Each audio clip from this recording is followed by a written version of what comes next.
ഞങ്ങൾ 6 പേരാ. അതിൽ പിന്നെ ഏറ്റവും മൂത്തയാളാണ് ഞാൻ. കൊച്ചിയിൽ ചെല്ലുമ്പോഴും അവിടെയുള്ള പ്രായമുള്ളവർക്കൊക്കെ സുറിയാനി കൗമാരം എല്ലാനൊക്കെ പ്രായമുള്ളവർക്കെല്ലാം സുറിയാനി ഭാഷ അവിടെ പ്രാവീണ്യം ഉണ്ടായിരുന്നു. അവർ ചൊല്ലുകയൊക്കെ ചെയ്യാറുണ്ട്. പക്ഷേ തെക്ക് ഭാഗത്ത് അങ്ങനെ ഇല്ലായിരുന്നു.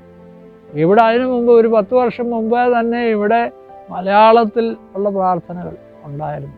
ശിശു സഹോദരന്മാരെ കുറിച്ച് പറയുന്നത് കർത്താവിന് ഇഷ്ടമുള്ളവരായിരുന്നു ശിശുക്കൾ. അപ്പോൾ അവർ സഹോദരന്മാരാകുമ്പോൾ എത്രയധികം ദേവാലയത്തിനകത്ത് വിൽക്കുന്നവരെയും വാങ്ങുന്നവരെയും പുറത്താക്കി. ഇപ്പം എവിടെ നിന്ന് പ്രാർത്ഥിച്ചാലും ദൈവം കേൾക്കും. എന്നാൽ പരിശുദ്ധ ദൈവാലയത്തിനൊരു പ്രത്യേക പരിശുദ്ധിയുണ്ട്. അകത്തെയും പുറത്തെയും പരിശുദ്ധി ഒരുപോലെ ആയിരുന്നെങ്കിൽ അകത്തു നിന്ന് പുറത്തേക്ക് ഇറക്കണ്ടായിരുന്നു. പിതാവാം ദൈവത്തിൻ്റെ സ്നേഹവും ഏകജാതൻ്റെ കൃപയും പരിശുദ്ധമായ സംബന്ധവും സഹവാസവും നാം എല്ലാവരുടെ മേലും ഉണ്ടായിരിക്കട്ടെ.